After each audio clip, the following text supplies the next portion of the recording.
وأضاء للدنيا طريقا مشرقا وهدى من الرحمن يهدينا به للصالحات وللمكارم والتقى.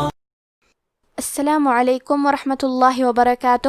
بسم اللہ الرحمن الرحیم. الحمد للہ الذی نزل الفرقان علی عبده لیکون للعالمین نذیرا والصلاة والسلام علی نبینا محمد وعلی آلہ وصحبہ اجمعین. اما بعد.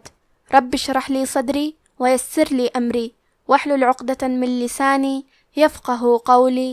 شروع کرتی ہوں اللہ کے نام سے جو بڑا مہربان نہایت رحم کرنے والا ہے. انشاءاللہ آج کے درس نمبر 275 میں سورۃ التغابن آیت نمبر 14 سے آیت نمبر 15 تک کی شرح اور ترجمہ سماعت فرمائیں گے. تو شروع کرتے ہیں. اعوذ باللہ من الشیطان الرجیم. یا ایہا الذین آمنوا ان من ازواجکم واولادکم عدوا لکم فاحذروہم وَإِن تَعْفُوا وَتَصْفَحُوا وَتَغْفِرُوا فَإِنَّ اللَّهَ غَفُورٌ رَحِيمٌ. کلمت یا ایہا میں مد جائز منفصل ہے. مد جائز منفصل کا معنی ہے کہ حرف المد پہلے کلمہ کے آخری میں ہو اور اس کی وجہ جو کہ حمزہ ہے وہ دوسرے کلمہ کے شروعات میں آئے. اس مد میں ہم اپنی آواز 2 سے 4 مد کے برابر لمبی کریں گے. کلمت ایہا میں یا پہ تشدید ہے تو ہمیں 2 حرف کے برابر یا کو پڑھنا ہے کیونکہ تشدید کی اصلیت 2 حرف ہے. جیسا کہ یہاں حرف لیا ہے تو یہ 2 یا ہے، یا ساکن اور یا متحرک. کلمت الذین میں حرف اللام کی تشدید کو ظاہر کریں گے. دال کی ادائیگی زبان کے سر اور اوپر والے دانتوں کے اندرونی کناروں سے ہے. کلمت آمنو کے آخری میں واو پہ مد کا علامہ ہے. یہ بھی مد جائز منفصل ہے تو ہم اپنی آواز 2 سے 4 مد کے برابر لمبی کریں گے. کلمت انہ میں نون پہ تشدید ہے تو ہمیں 2 حرف کے برابر نون کو پڑھنا ہے اور ہم تشدید کو غنہ سے پڑھیں گے. کلمت ازواجکم میں زے ساکن ہے لہذا ہم زے کو ظاہر کریں گے. جیم کے نیچے زیر ہے اور کاف پہ پیش ہے تو ہمیں یہ دونوں حرکات کو ظاہر کرنا ہے. کلمت عدون میں عین کی ادائیگی حلق کے درمیان والے حصے سے ہے. واو پہ تنوین زبر ہے. پھر حرف اللام آتا ہے کلمت لکم. لام حروف الادغام بغیر غنہ میں سے ہے. ادغام کا معنی ہے حرف کو حرف میں داخل کرنا، تو ہم تنوین کو لام میں ملا کے بغیر غنہ سے لیکن تشدید کے ساتھ یہ حکم کو ادا کریں گے.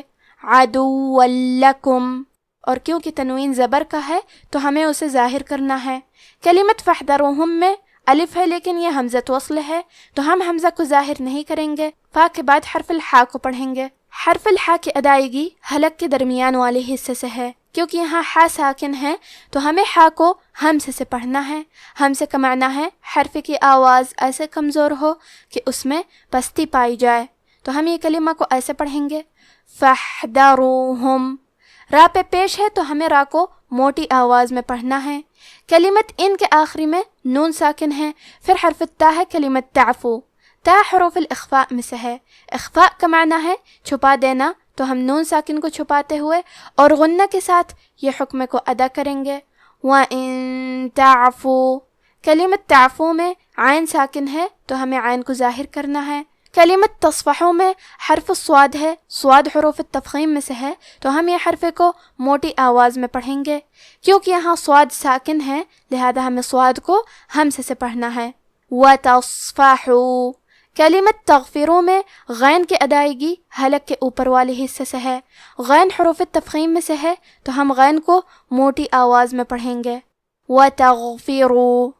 کلمت فَإِنَّ میں نون پہ تشدید ہے لہذا ہمیں 2 حرف کے برابر نون کو پڑھنا ہے، اور کیونکہ تشدید زبر کا ہے لہذا ہمیں لفظ الجلالہ مطلب کلمت اللہ کے لام کو تفخیم سے مطلب موٹی آواز میں پڑھنا ہے.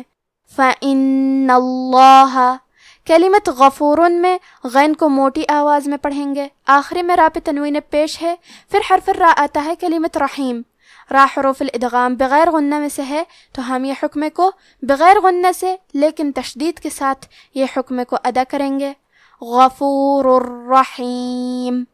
يا أيها الذين آمنوا إن من أزواجكم وأولادكم عدوا لكم فاحذروهم وإن تعفوا وتصفحوا وتغفروا فإن الله غفور رحيم إنما أموالكم وأولادكم فتنة والله عنده أجر عظيم. کلمت انما میں نون کے تشدید کو ظاہر کریں گے اور اسے 2 حرف کے برابر پڑھیں گے.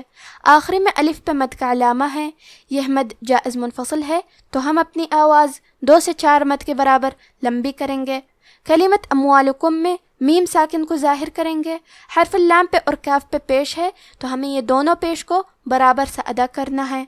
اموالکم. کلمت اولادکم میں بھی دال اور کاف کے پیش کو ظاہر کریں گے. کلمت فتنہ میں تا ساکن ہے کیونکہ تا بھی حروف الہمزہ میں سے ہے تو ہم یہ کلمہ کو ایسے پڑھیں گے فتنہ. کلمت واللہ کیونکہ حرف الواو پہ زبر ہے تو ہم لفظ الجلالہ مطلب کلمت اللہ کے لام کو موٹی آواز میں پڑھیں گے واللہ. کلمت عندہ میں نون ساکن ہے پھر حرف الدال ہے. دال حروف الاخفاء میں سے ہے تو ہم یہ حکم کو غنہ کے ساتھ ادا کریں گے. عندہ. دال پہ زبر ہے لہذا ہمیں زبر کو ظاہر کرنا ہے. آخر میں ہاں پہ الٹا پیش ہے اور اس پہ مد کا علامہ ہے. یہ مد صلہ کبریٰ ہے تو ہم اپنی آواز 2 سے 4 مد کے برابر لمبی کریں گے. عندہ اجر. کلمت اجرن میں حرف الجیم پہ جزم ہے لہذا ہمیں جیم کو قلقلہ سے پڑھنا ہے. قلقلہ کا معنی ہے حرف ساکن کو ہلانا تو ہم جیم کو ہلاتے ہوئے یہ کلمہ کو پڑھیں گے اجرن. حرف الراء پہ تنوین پیش ہے پھر حرف العین آتا ہے کلمت عظیم. عین حروف الاظہار میں سے ہے.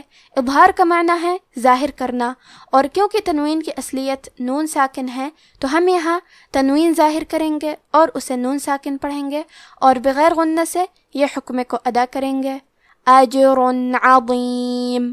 کلمت عظیم میں حرف الضو کی ادائیگی زبان کے سر اور اوپر والے دانتوں کے اندرونی کناروں سے ہے. وہ حروف تفخیم میں سے ہے تو ہم یہ حرف کو بھاری آواز میں پڑھیں گے. انما اموالکم واولادکم فتنہ واللہ عندہ اجر عظیم. اب آپ ان آیتوں کی تلاوت تجوید کے ساتھ سماعت فرمائیں. اعوذ باللہ من الشیطان الرجیم. يا أيها الذين آمنوا إن من أزواجكم وأولادكم عدوا لكم فاحذروهم وإن تعفوا وتصفحوا وتغفروا فإن الله غفور رحيم. إنما أموالكم وأولادكم فتنة والله عنده أجر عظيم. مومنو، تمہاری بیویوں اور اولاد میں سے بعض تمہارے دشمن بھی ہیں سو ان سے بچتے رہو اور اگر معاف کر دو اور درگزر کرو اور بخش دو تو اللہ بھی بخشنے والا ہے، مہربان ہے. تمہارا مال اور تمہاری اولاد تو آزمائش ہے اور اللہ کے ہاں بڑا اجر ہے. آج کا ہمارا درس ہی ختم ہوتا ہے. سبحان ربک رب العزت عما یصفون وسلام علی المرسلین والحمد للہ رب العالمین. والسلام علیکم ورحمۃ اللہ وبرکاتہ.